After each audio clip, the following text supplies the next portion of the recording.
हम हनुमान जी के बारे में खूब पढ़ें तो एक बात तो समझ में आती है, साधु संत के तुम रखवारे असुर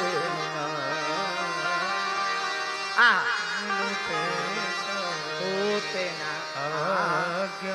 देखो हनुमान जी महाराज संतों के पास रहते हैं, संतों की रक्षा में रहते। विजय जी ने प्रश्न किया कि परमात्मा दिखाई नहीं देता, सुनाई नहीं देता, परमात्मा रहता कहां है? पहले इस बात को समझ लो, भगवान रहते हैं संतों के पास। अगर हम भी संतों के चरणों को पकड़ लेंगे, हम भी महात्माओं के चरणों को पकड़ लेंगे, तो महात्मा के चरण पकड़ने से परमात्मा की प्राप्ति हो जाएगी। हनुमान जी संतों के रक्षक हैं, राक्षसों के भक्षक हैं। हमारे प्रियजनों, अगर हम हनुमान जी के चरण पकड़ेंगे तो हनुमान जी के चरण से राम जी की प्राप्ति होगी, पर हनुमान जी की प्राप्ति संत से हनुमंत की प्राप्ति और हनुमंत से भगवंत की प्राप्ति हो जाएगी।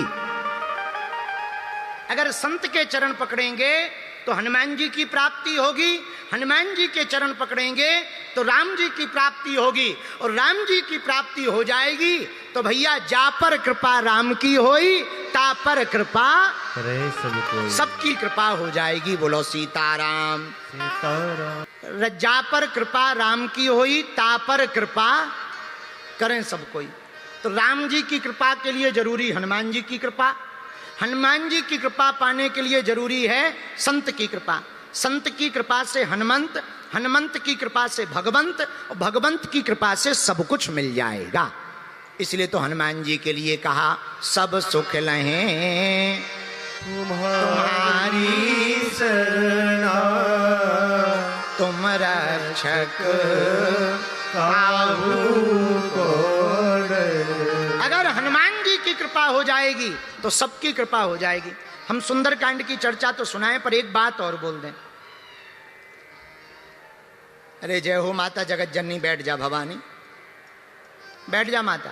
आहा, तो हनुमान जी की कृपा संतों से होगी। अब संत की कृपा कैसे होगी, जरा इस पर चर्चा कर लो।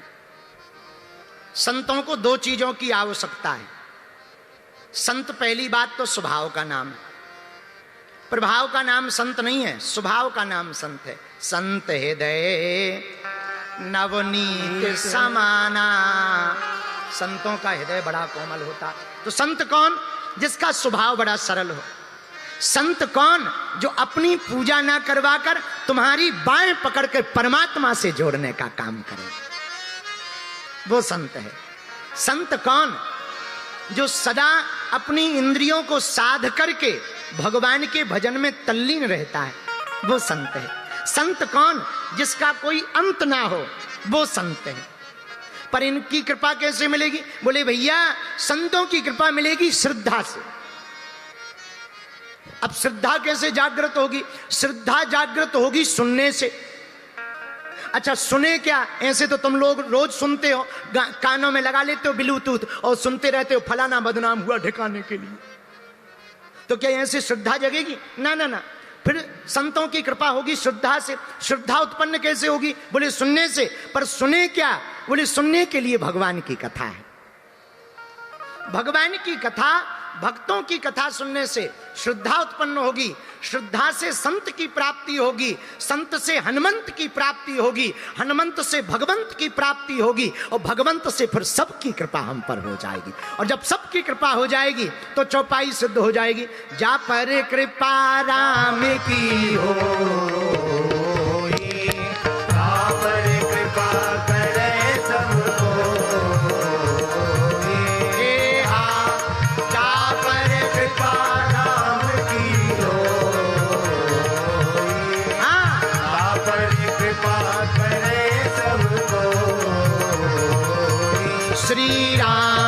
श्री राम जय राम जय जय राम, श्री राम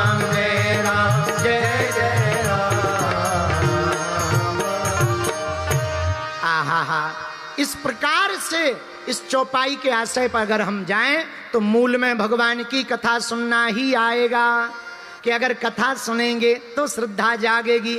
अब कथा महाराज कथाएं बहुत होती, राम कथा होती, कृष्ण कथा होती, हनुमान कथा होती, कौन सी सुने भैया? जहां तुम्हारा मन लगे वही सुनो। पर कुछ लोग कहते गुरुजी हमारा मन नहीं लगता, तो भी कोई दिक्कत नहीं, मन नहीं लगता तब भी बैठो तो महाराज कृपा होगी। अरे भाई रेलगाड़ी में बैठ जाओ तो ड्राइवर थोड़ी तुमसे पूछता है तुम्हारा मन लग रहा है कि नहीं लग रहा है, अगर लग रहा हो तो चलें।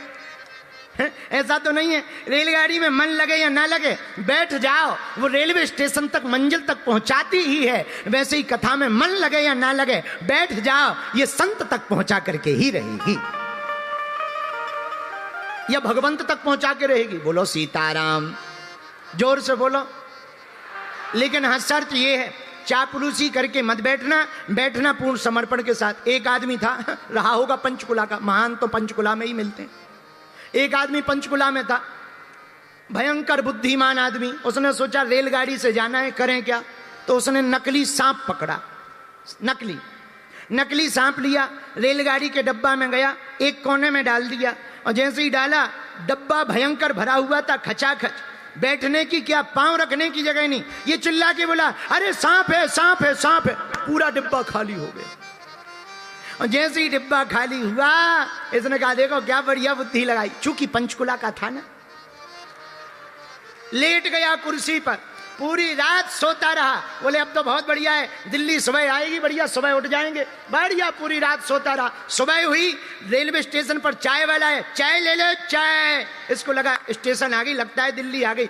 जागा, चाय वाले को बुलाए, चाय दो। चाय पीने लगा। भैया ये कौन सा रेलवे स्टेशन है? बोले पंचकुला है। कौन सा रेलवे स्टेशन? बोले पंचकुला। तो अब ये सोचने लगा कि रात को तो हम चले तो पंचकुला से ही थे। बोले भैया चले जरूर होंगे, पर ये डिब्बा गया ही नहीं, रात में इसमें सांप निकल आया तो ये डिब्बा छोड़ दिया गया है। यही जिंदगी है। तो जिंदगी में अगर तुम भगवान के सामने होशियारी करोगे तो भगवान ठिकाने लगा देंगे। बोलो सीताराम, जोर से बोलो। इसलिए हर जगह होशियारी करना, भगवान के सामने, गुरुजी के सामने होशियारी ना करना, वरना ठटरी भर जाएगी। हाँ, दूसरी बात होशियारी पे, एक यहीं पंचकुला का कुत्ता, अच्छा कुत्ता तो कुत्ता होते हैं, हर जगह होते हैं, हमारे गांव में भी बहुत से कुत्ते हैं, तो बुरा ना मानना। पंचकुला का एक कुत्ता, ये तर्क हम ये दृष्टांत हम ऐसा सुनाते तो हमें याद आ गया। एक पंचकुला का कुत्ता बैलगाड़ी के नीचे जा रहा था, पूंछ छुई थी बैलगाड़ी में, उसको लग रहा था बाहरे हम बैलगाड़ी चला रहे हैं। हाँ, उसको लग रहा था बाहरे हम बैलगाड़ी चला रहे हैं, बल्कि चला कोई और रहा था, बस केवल पूंछ टच हो जाने के कारण उसको लग रहा था हम चला रहे। उसने सोचा वाह आज तो हमारी मैगजीन में फोटो छपेगी, कुत्तों के इतिहास में नाम लिखेगा कि टॉमी नाम का कुत्ता बड़ा बलवान था, बैलगाड़ी ले जाता था। ये सपने देख ही रहा था। उसने सोचा पहले ट्राई कर लो, सच में चला रहे कि नहीं चला रहे। उसने सोचा अगर हम रुके और गाड़ी रुकी तो पक्का है हम चला रहे। वो रुका, किस्मत की बात, गाड़ी का पहिया पत्थर में अटक गया, गाड़ी रुक गई। अब उसको फुल कॉन्फिडेंस हो गया, वाह अब तो हम ही चला रहे हैं, हम ही चला रहे हैं, वाह वाह वाह हम ही चला रहे हैं। लेकिन भगवान ऐसे लोगों की बुद्धि जल्दी ठिकाने लगाते।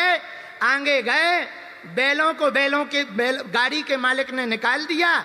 जैसे ही बैलों को निकाला, गाड़ी नीचे आई तो जो कुत्ता ये सोच रहा था हम चला रहे, गाड़ी में चप गया चाउमीन, कैसे पांव पसर गए, मुंह फैल गया।